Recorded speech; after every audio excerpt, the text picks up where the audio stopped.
Hello, welcome after a break. I'm going 5-2 with my Boros party Aggro deck in a premier draft Zendikar Rising.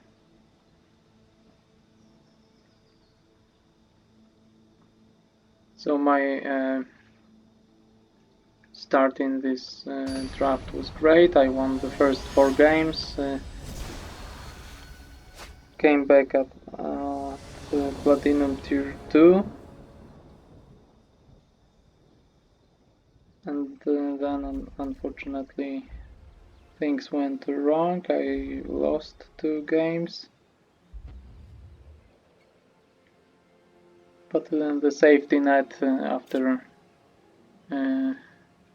reaching a new tier freshly was there for me, so I didn't fall from my rank.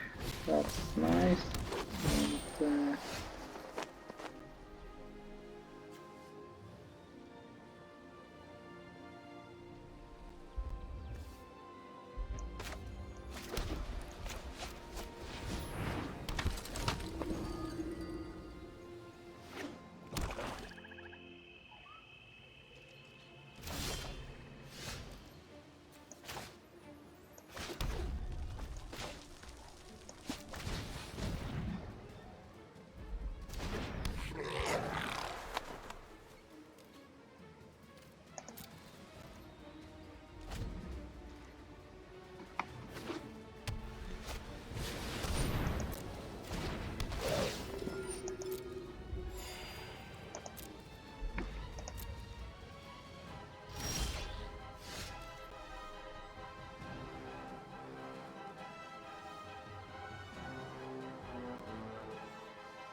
so it seems quite hard here.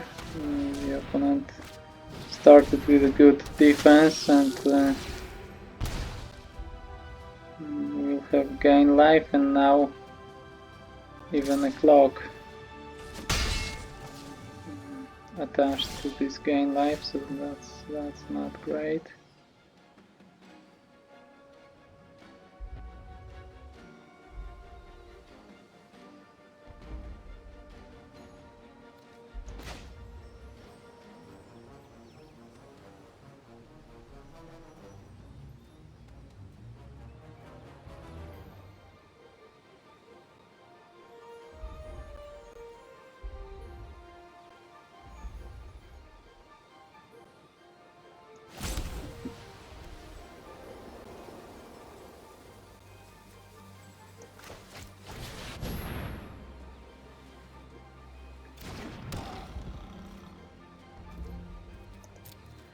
So I hope this doesn't get removed, because that's my other plan. This may get bigger, and I have some removal for the death touch creatures, so let's see.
I misplayed it here, I think.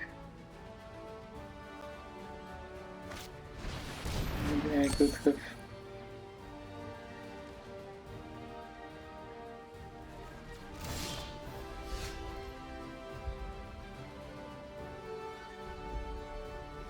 Okay, full party is coming.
Okay, that was a nice top deck.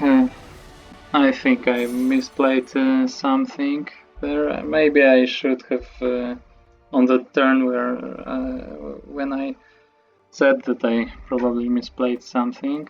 So it was a turn in which I cast this Electromancer, got some mana. Probably I had some better line of play. I could have give grant this can't be blocked effect to my Felidar before playing a land. It was a 2/3 then make it a 3 power creature and attack, but then I wouldn't have mana for this and Nahiri's Binding, because I would tap some of my white sources by playing this. So even if I got some mana out of it, I wouldn't have it to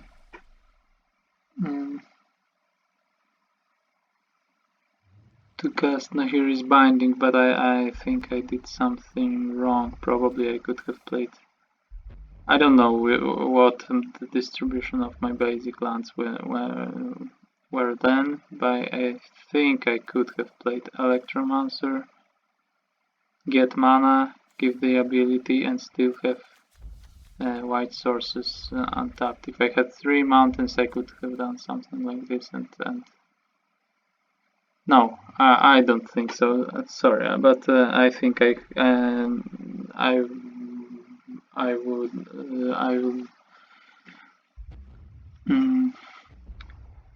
I would have been able to do it if play this Electromancer and keep playing some tapped only if I play the land, and then this wasn't available.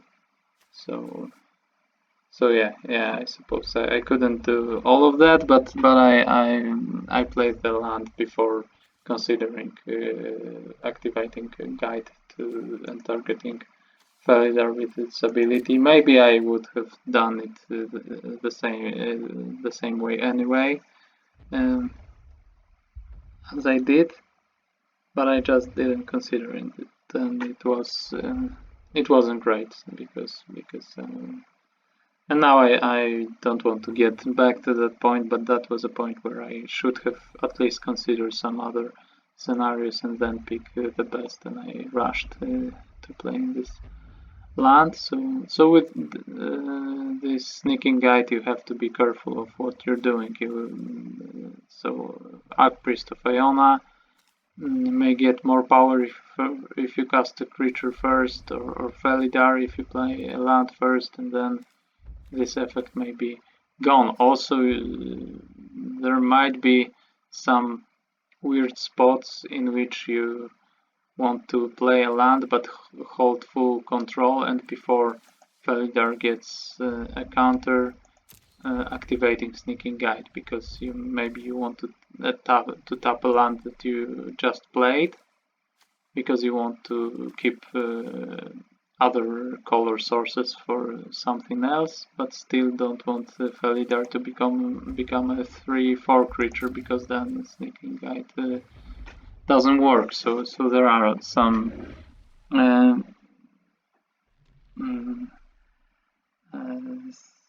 some decisions that could be easily missed, but are maybe quite important in such a deck that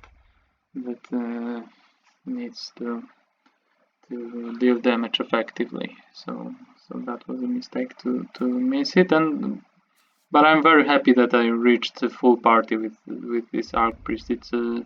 It's so powerful for 1-drop to attack as a 5/3 flying without any equipments or auras. So that's just great. It's a broken card then, but it needs some support, and this is my support: rogue, a wizard, and a warrior. So I didn't want to attack with some creatures that maybe could attack looking at only at the stats, but losing this full party bonus is huge, and I'm very happy that I gathered a full party with Archpriest on the battlefield. It's not easy to do in limited, but when you do it, you feel that you play some broken card for 1 mana. Okay, thanks for watching. Be sure to like this video, subscribe to my channel, and maybe if you want to get back to the point where I played this Electromancer that turn, and you have some thoughts about what's the correct or the best, the most effective line of play, then you can tell me in the comments. I didn't need to play this binding on that turn. The next turn Relic Vial appeared, so it really made this binding obsolete to some degree, so I could just kept it and played only before my lethal attack, before they just get value out of the creature I spent a card to disable, let's call it that, or arrest. So I think I should have granted this can't be block effect to Felidar. Play Electromancer, play a land, play Electromancer, and for its mana grant the effect, play a land, and keep mana for practice tactics and consider some attacks, but Felidar would be 3 for can't be blocked, so at least it could attack, and Nahiri's Binding could wait another turn, since Death Touch doesn't do much against can't be blocked. So yeah, I think it wasn't a great turn, but luckily I won after all, and I'm really happy with this Archpriest. So thanks again. There's a link to the whole playlist of this draft in the description, so check that out, and I hope I'll see you in my next game. So I will play for 7 wins in this event, and it will be my last game of this draft, because I'm going 6-2, so unless some very unlikely event of getting a draw happens, it's still possible, even if very unlikely, but let's call it my last game, because most of the time it should be, if you're going 6-2 in your premier draft or a quick draft. See ya.